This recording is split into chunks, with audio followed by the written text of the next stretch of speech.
DKM Radio. DKM Radio. Oh, I like this one.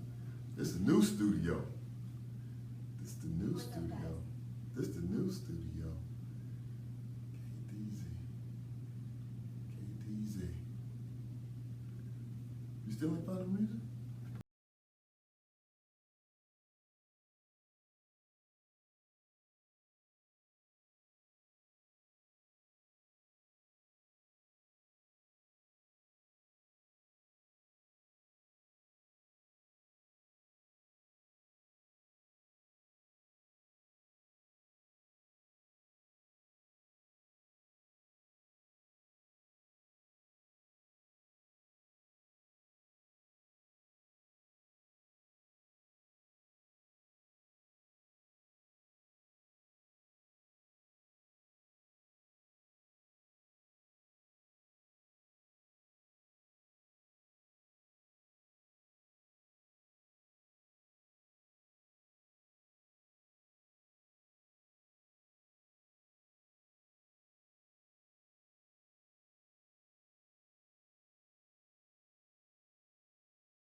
I made it.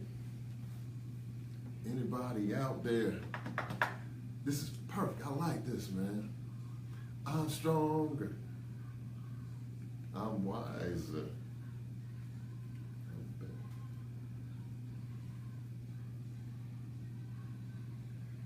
I made it. So I'm singing the song, good afternoon, good evening, good evening, good evening, good evening. This is Joaquin Thompson with the Daily Bread Radio Show. Coming to you live, and this evening, I'm really excited. We got our new studio. It's been under renovation, so now we moved into a new space, and we have some new expanded space. So we're very, very excited about our new space, and just a whole other energy in the room today. So I want to welcome all of our viewers on Facebook Live, everyone is also listening to us via the radio. I want to thank you for your support and everything that you do on a weekly basis to make sure that you tune in and get some food for your soul, some food that you can use and things that you can do in order to make your life a whole lot better.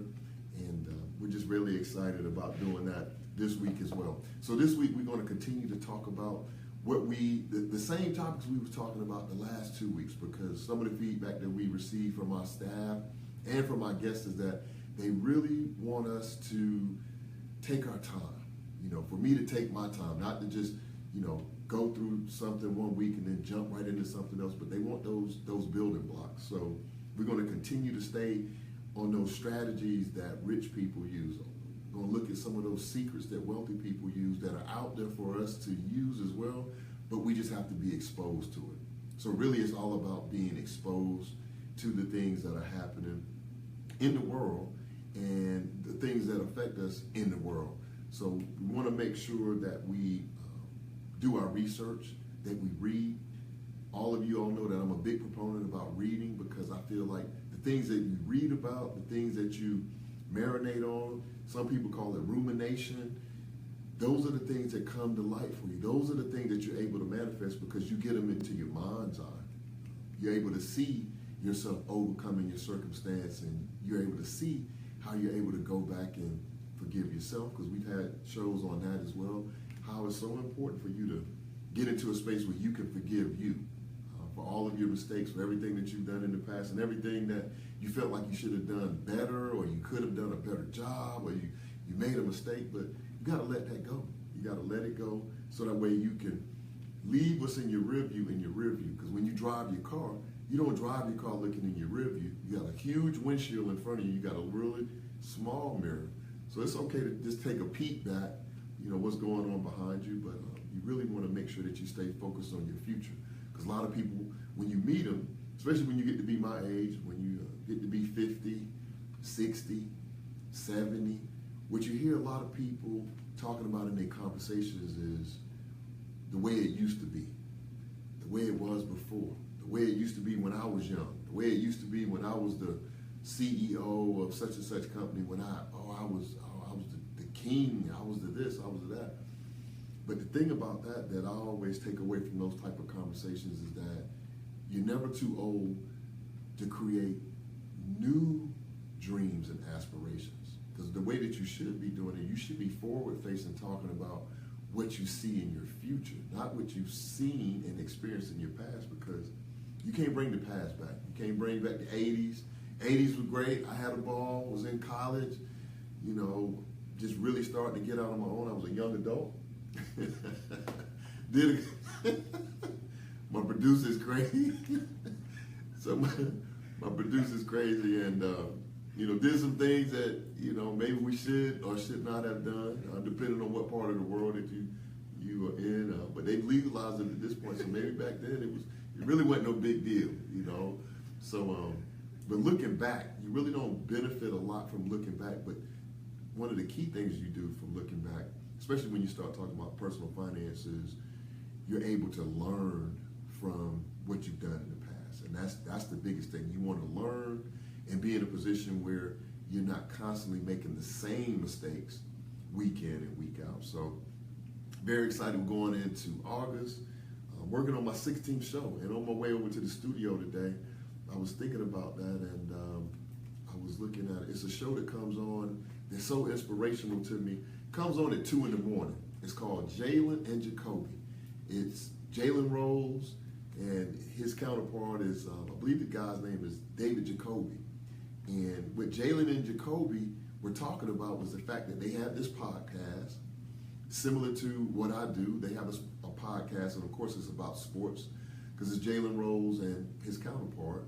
And they talk about different things about sports and the NBA and what's going on in the world of sports and things of that nature. But the thing that they were talking about the day before yesterday when I was watching it, they come on at 2 in the morning, and the thing that they were so excited about was the fact that they had been doing the show for like 4 or 5 years before they got the opportunity to get an opportunity to have their show move into daytime. So they were on from 2, their show aired from 2 a.m. to 3 a.m. every day for 4 or 5 years before they even had the opportunity. So when I look at my show, every week that I come out here, the first thing that I think about is how blessed I am to be able to have something in my spirit that I could do for free, that I could do all day, every day with no problem. And it really has given me the opportunity to just practice, just practice. I'm really working on my skill set. I'm really working on my presence, because I know one day I'll have a radio show on network TV, or I'll have my own, daytime talk show, host show, or something to that effect. But the one thing that I will be doing is I'll continue to be working in a personal finance space. And I also want to make sure that I'm still working in a space where I can be of assistance to other people. I can be that beacon of light when people say, you know what, I can't do it, or I'm not able to get out of this situation. So this evening, what we're going to talk about are a couple of things that have been in the news, and I'm going to pivot off of Jalen and Jacoby, and most of the the guys out there and the young ladies that are big sports fans, everybody's been hearing about Kyrie Irving and how Kyrie Irving went to the Cavaliers management and basically said, I want to be traded. And what happened when he mentioned that he wanted to be traded, he started to get a lot of feedback from a lot of different people. Some people have feedback where they feel like they they talk about what they would do and why he shouldn't leave the Cleveland Cavaliers, and how dare him want to be traded. You always want to, and the thing that it brings to mind to me is anytime that you make a decision for you and it's something that's going to benefit you, you have to be courageous enough and disciplined enough to deal with the consequences and to deal with the backlash of what people say. Because what people think and what people say is they want to tell you what they would do. Like if I played with LeBron James, I would stay in Cleveland and just ride it out, go to the finals every year, make as much money as I could make. They love me there. But this man he's a young man. He's the same age as my son. He's 25 years old. He's getting ready to go into the prime of his NBA career, and he wants something different. So same thing happened last summer with Kevin Durant when he decided to leave Oklahoma City. But the way that it ties into our show is this. When you decide that you want to change your life and become something different from a personal finance standpoint, people are going to have an opinion about you. People are going to tell you why you should keep doing what you've been doing, which is, doing what you've been doing and getting what you've been getting. But whenever you come to the point where you say, you know what, it's time for me to change, I may not be able to save much, but I'm going to save something. I'm going to save $10 out of every paycheck, and that $10 hopefully will turn into $20. I'm going to start working on my credit. I'm going to start reading my credit report. I'm going to start getting around people that are also doing some of the same things. And I'm going to start reading some of those books that we talk about on the Daily Bread, so that way you will have the opportunity that you can go out and look at ways that you can really accelerate your progress, accelerate the way that you do things in your life. So whenever you just know that whenever you start to make those changes, things and people and opposition is going to come up. But the thing that I've learned recently and reading some of the literature that I've been reading is that this one particular author said that it's not until you start to hear adversity that you know you're doing the right thing. Because if you're not doing the right thing, if you're not doing something that's going to make a difference in your life and make a difference in the world, people don't care. So you're not even, nobody's going to spend time to say what you should or shouldn't do if it doesn't matter to them. So you have to be careful, but be courageous and say, I know what I want to do. I know how I want to do it, and move in that direction. So this evening we're going to talk about discipline. Just having the discipline and focus to follow through on your plans. And the one thing about discipline, that it permeates everything that we do. Everything from, health, wealth, creation, things of that nature. But discipline is one of those key ingredients to everything that you do. The call-in number this evening is 678-381-1973. 678-381-1973. If you have a question or a comment, or if you just want to call in and say, hey man, you're doing an outstanding job, can't wait till you have your own show on network TV, you can call in and say that as well. But going back to discipline, especially when you're working in a personal finance space, is key to your success. Because without discipline, what happens is you move all around the place. You save, and then you take the money that you save, and then you spend that money. That's being undisciplined. You work hard to get your credit score up. You get the credit card that you always wanted, and now you're starting to buy things that you don't really need, and it's a constant back and forth, or a constant oscillation, or just back and forth, where you really need to have the discipline to say, okay, I remember when I didn't have anything. Now I have a few dollars in savings. Let me make a plan and don't make any moves until I know why I'm making the moves that I'm making. I'm not going to just buy because I have the opportunity to buy. And one thing about having money is that it's harder for you to manage having money than manage not having money. And that takes discipline, because as you want to move to the next level, as you see things that you want to do, buy, experience, enjoy, there's never going to be any shortage of desires in your life. And you won't have, nor will you live enough years to obtain everything of your desire. Because the larger your money grows, the larger your desires grow. That's just period. You want a bigger house, you want a bigger car, faster car, more rooms, you want more clothes, you want more jewelry, you want more everything. But the person that is disciplined, the person that gets down and says, you know what, I'm going to subordinate, I'm going to hold on to things that I want to do today because I want to make sure that I sacrifice for something better in my future.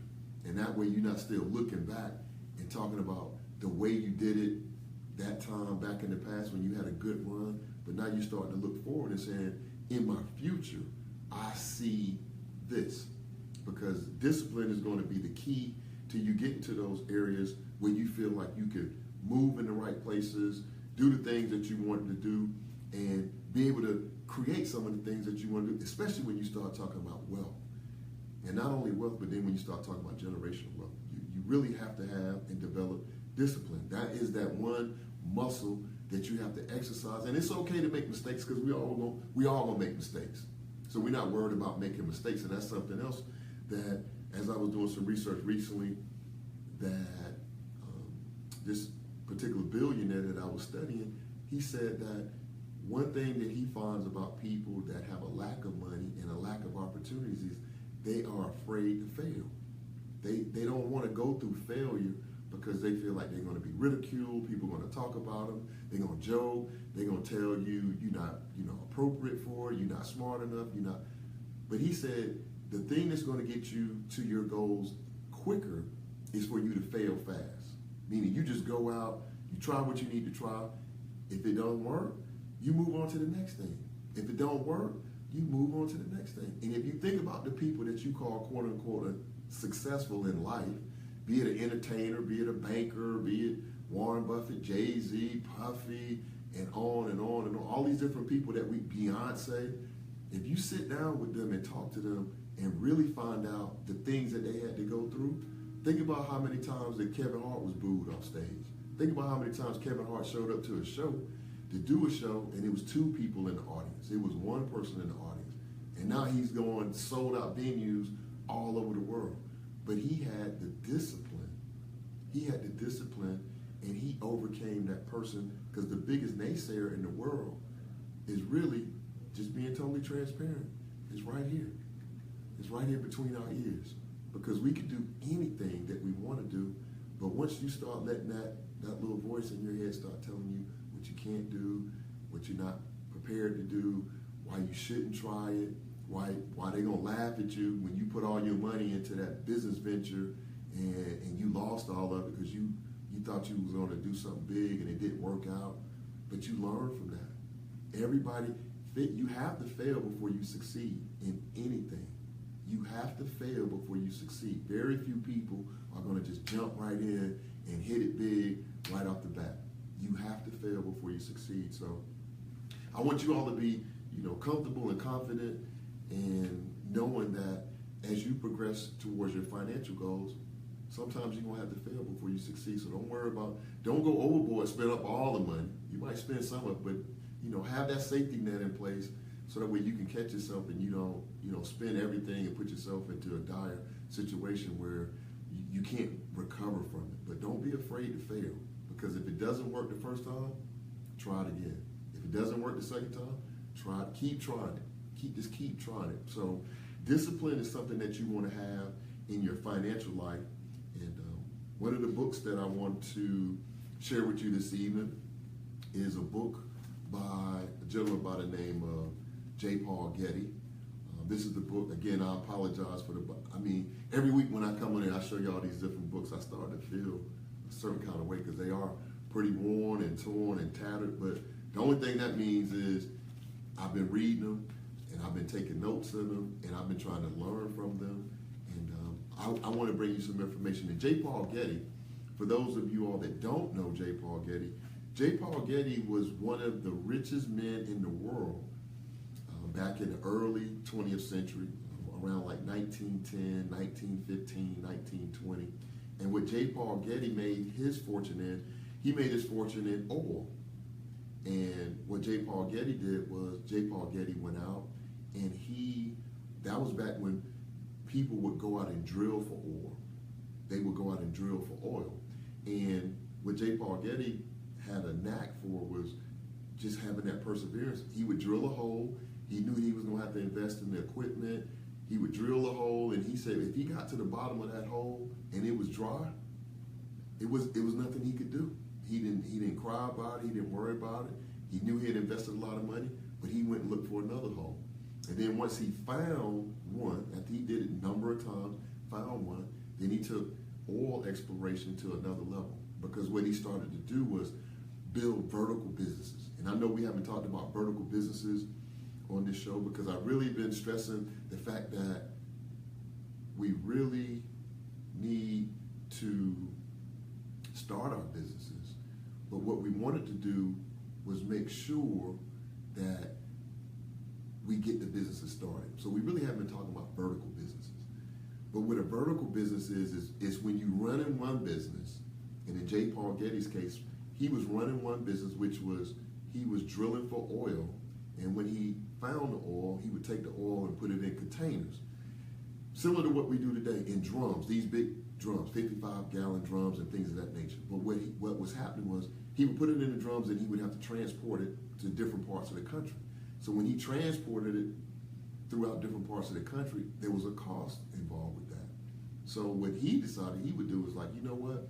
Instead of me paying someone to transport the oil, why don't I invest in pipelines? Why don't I develop pipelines that can go out throughout the country? And what I'll do is I'll drill the oil in Texas, and then I'll put it in the pipeline, and the pipelines will run down into Louisiana.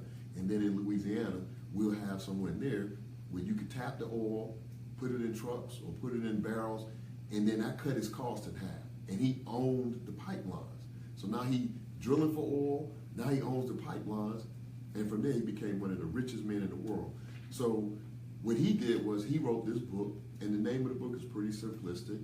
J. Paul Getty, How to Be Rich. This is one of the richest. He was a billionaire in the 1920s. So you could imagine what type of wealth that would be today.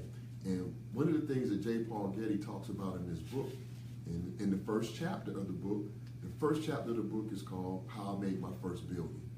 So this is somebody, and the reason I always keep going back to books and the power of books is books give you the opportunity to mimic what someone else is doing.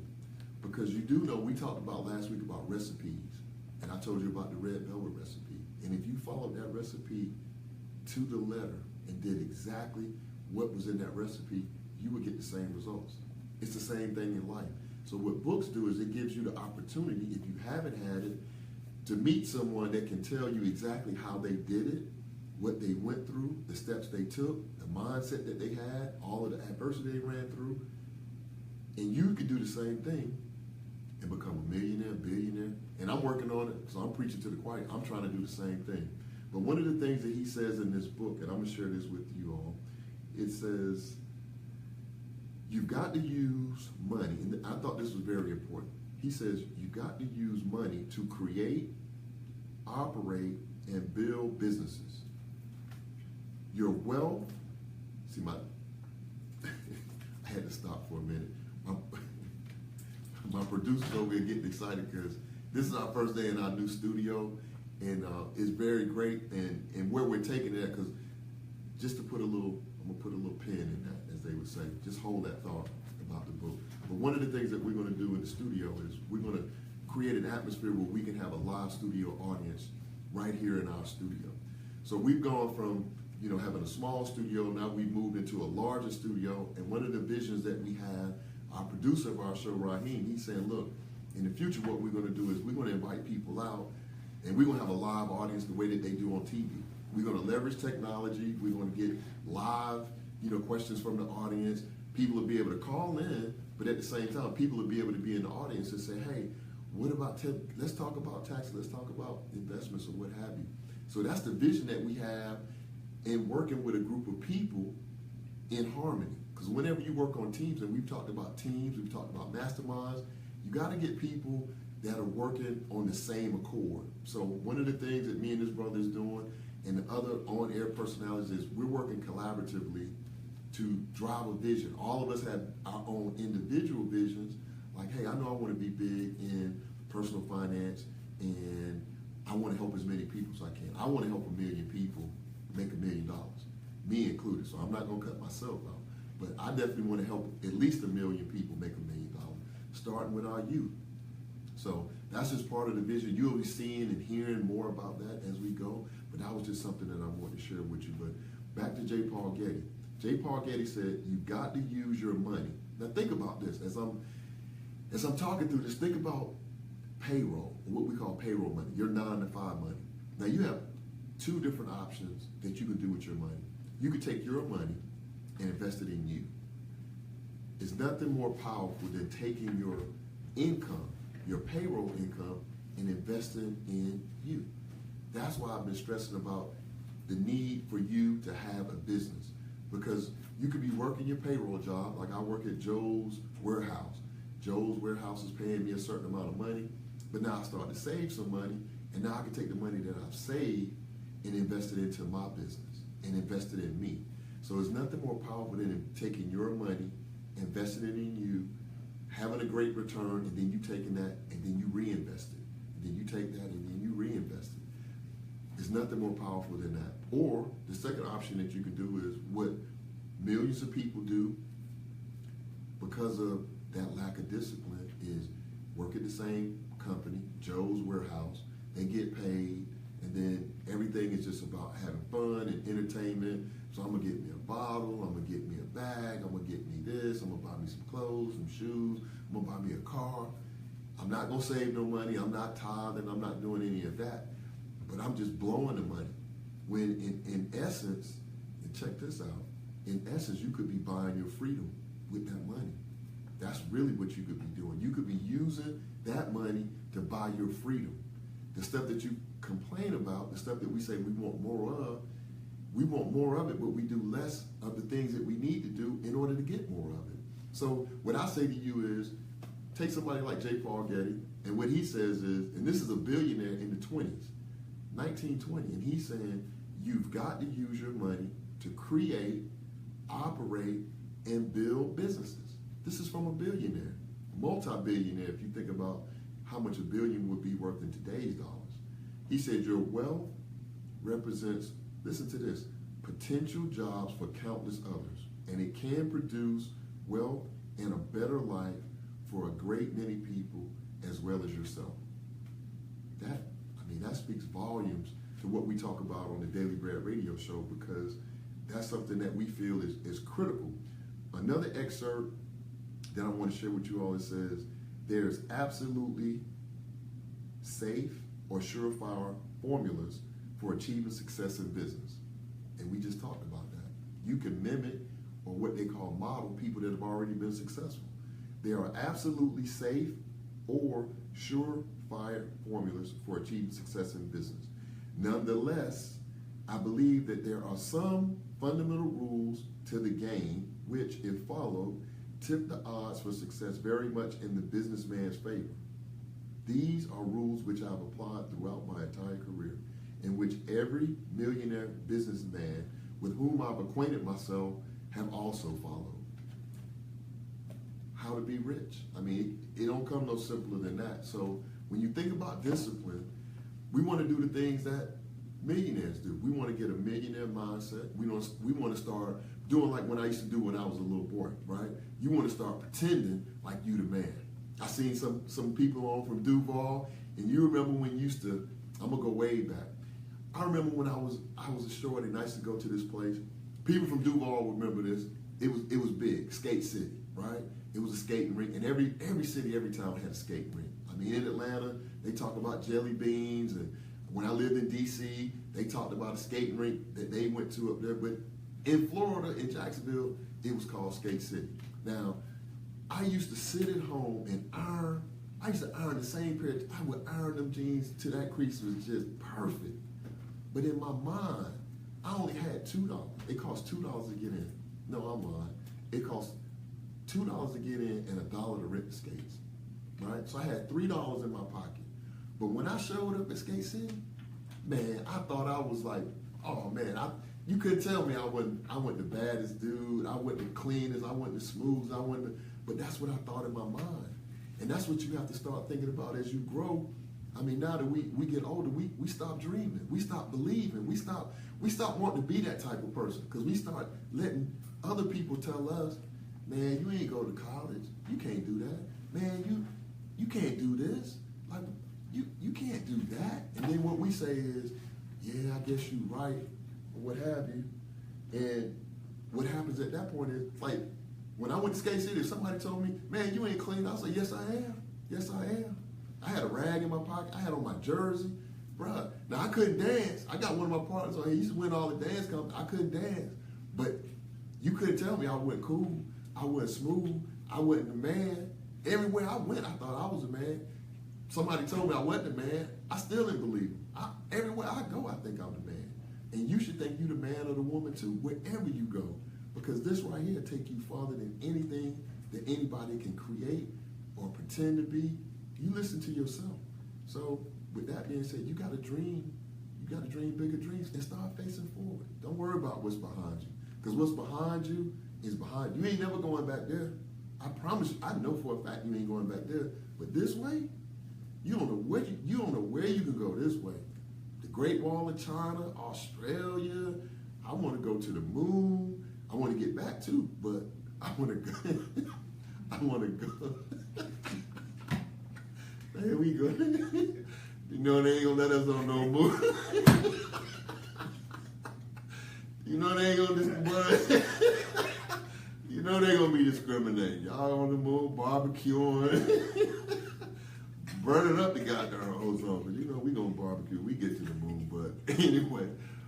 There not be no chicken.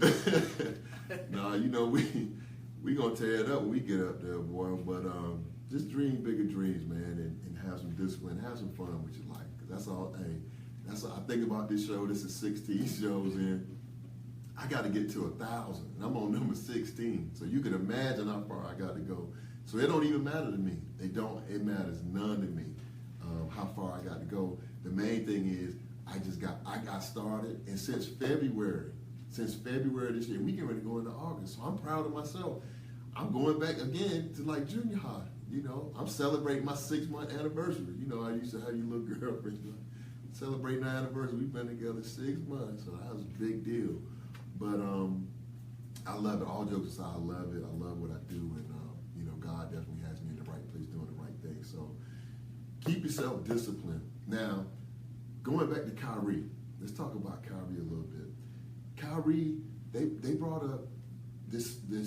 I guess it was a meme or just a drawing, and it had two opposing people on the table. On one side of the table was a man, and he had on across his chest, it said growth.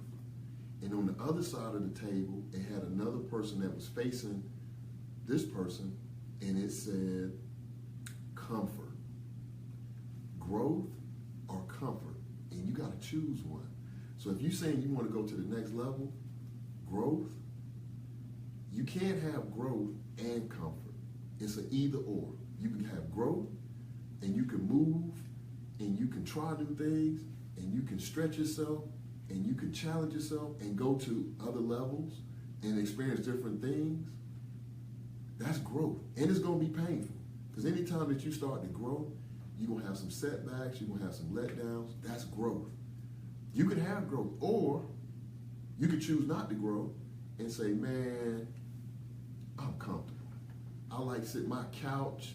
Don't nothing feel better than me sitting on this couch, flipping through this TV day in and I don't work all day, right? I don't work down at the warehouse or wherever we work. So I'm just about comfort. But the thing about comfort, you don't make progress in comfort, right? When we were trying to get civil rights passed, that didn't come in comfort. When we were trying to move and get to that next level in school or sports or job, it's not in comfort. You're not going to get that in comfort, but you do have to decide growth or comfort. So I'm going to leave that up to you, and you decide what you want to do with that. But I know for me, I ain't never stopped. I mean, people that know me, one thing I like about entertainers, that what I call real entertainers, they talk about who they are. What anybody that know me, Facebook Live, on the radio, I don't never stop. I never stop. I mean, I've been blessed. I've had some setbacks, some major setbacks in life. I've had some really, really high highs, and I had some lows. But one thing about me, I don't never, ever stop. I never settle. I never get comfortable. Never, ever. I'm always trying to get to something else. So, and that's what I want to do with the listening audience. So if you want to call into the show, 678-381-1973. We would love to hear from you. Like I said, new studio. We're doing big things. We done moved from the little studio, because I was just about to start complaining about that little studio and start talking about, so let me go to, we're going to go to Facebook Live. Let's see. This is my lovely wife, Tanya Alfred Thompson, and she says, we are proud of you too. You know the financial game and how money, in caps, and how money works for you. And she liked that. So I appreciate that, baby. That's my wife for 26 plus years. I appreciate you and appreciate all of the feedback. Sheila Goodrum, hey, you know I have nothing but love for you and your husband. The negativity, you got to let it go, and you got to do something else, and you got to get out that comfort zone.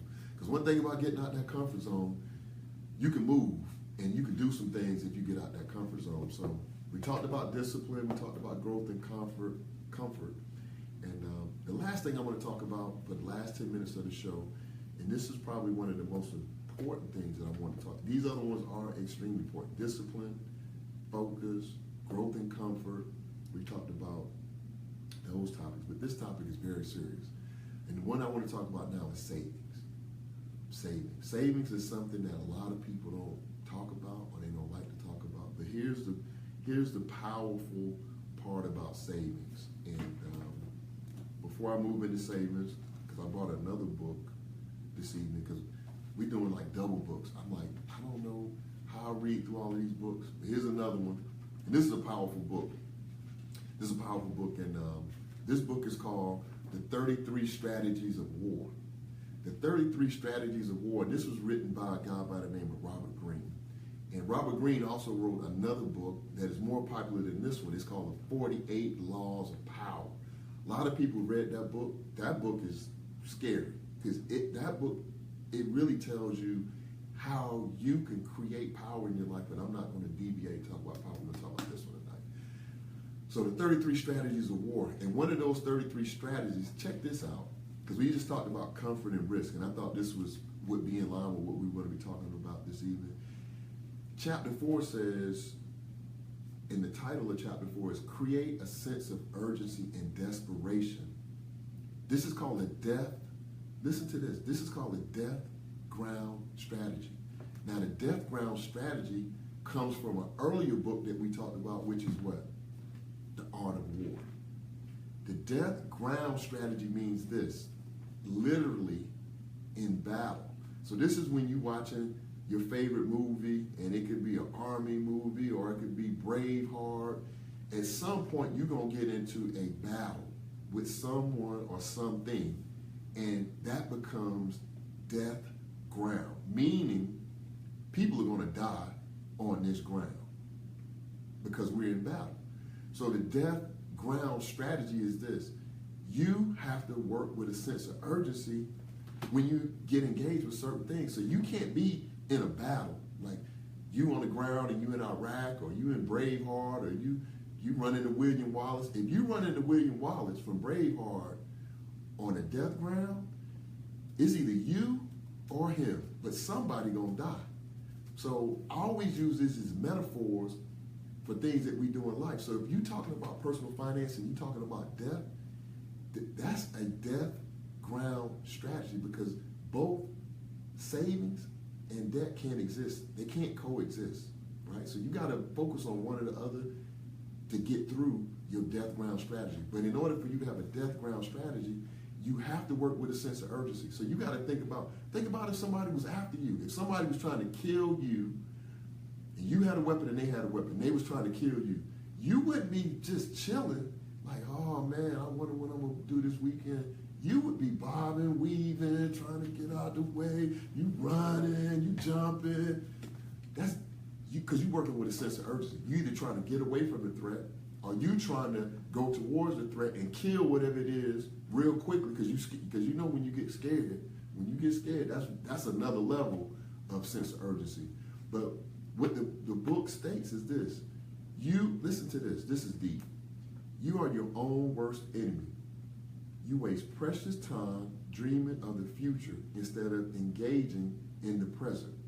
Since nothing seems urgent to you, you are only half involved in what you do. The only way to change is through action and outside pressure. Put yourself in situations where you have too much at stake to waste time and resources. If you cannot afford to lose, you won't. If you cannot afford to lose, you won't. Cut your ties to the past. Listen, this is what we were just talking about. And I ain't even, listen to this. This is, okay. Cut your ties from the past. Enter unknown territory. Now I'm talking to my producer.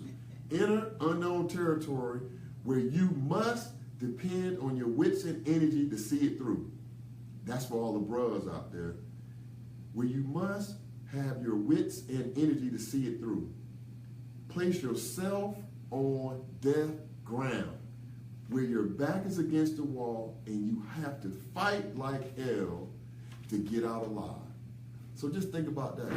If you was on death ground and you had to do everything within your power, within your wits to get out of that death ground. Because if you don't, the person that you competing against, the person that you are working out with in these financial markets, that mortgage, that car loan, that credit card, that's death ground.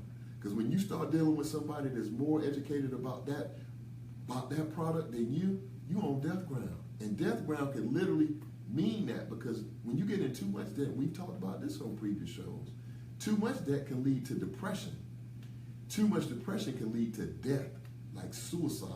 And it's an epidemic going on right now in the U.S. with the number of people that have a certain amount of debt, and in their mind they feel like there's no way that they can overcome what they've created.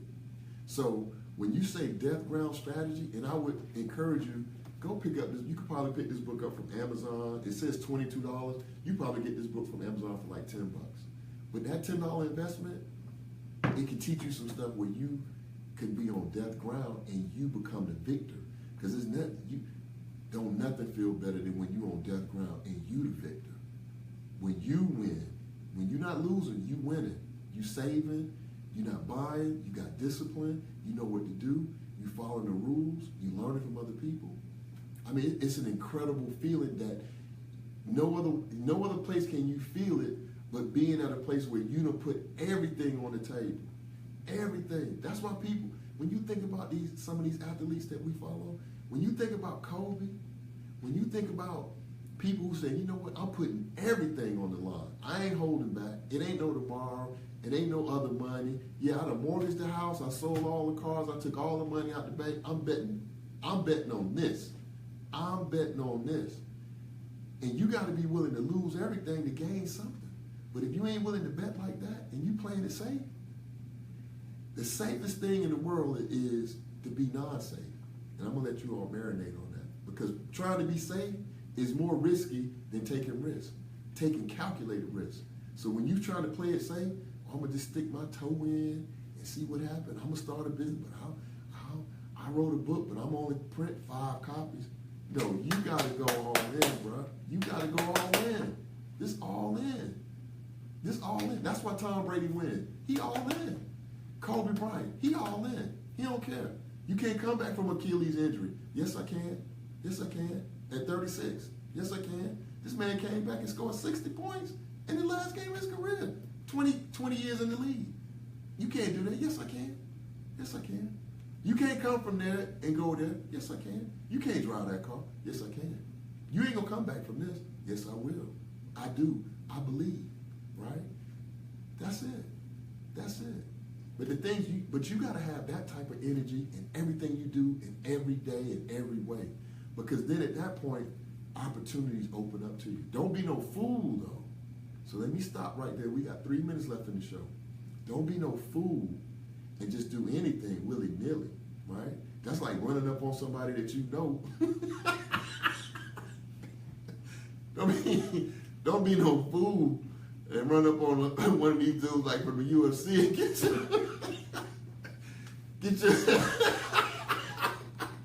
you know who to run up on and who not to. So I ain't saying don't be no fool. Don't be no fool now and test yourself and get drugged. Don't be no fool. So just be smart about it. Be smart about it, because some people are a certain way for a reason. So don't be no fool and run up on something that you don't want. But be calculated. If you feel like that's the time to test it out, then test it out. But sometimes like I ain't the one. That one, I ain't the one. And it could be a fight. It could be a relationship. I mean, sometimes you see people in life. You like, you know what? That just not. It ain't worth it, bro. It ain't worth it. Just go and take that L and say, man, hey, you know what? You ain't gonna talk to me just no any kind of way, but you go ahead with that. You ain't gonna be talking to me like that, but you can go ahead with that. We too old to be fighting. So I'm saying don't be especially if you got your lady and your kids with you. Don't be no fool, boy. Don't be no fool. So y'all know I believe in me telling the truth. So don't be no fool. Don't be no fool with your money. Don't let them think you're gonna take that $100 and turn it into $1 million. Like you about to buy all of it. Nah, just don't be no fool, bro. And I'm glad we can laugh about it, because we know it's true. What I try to do is one thing I can say about me and this show.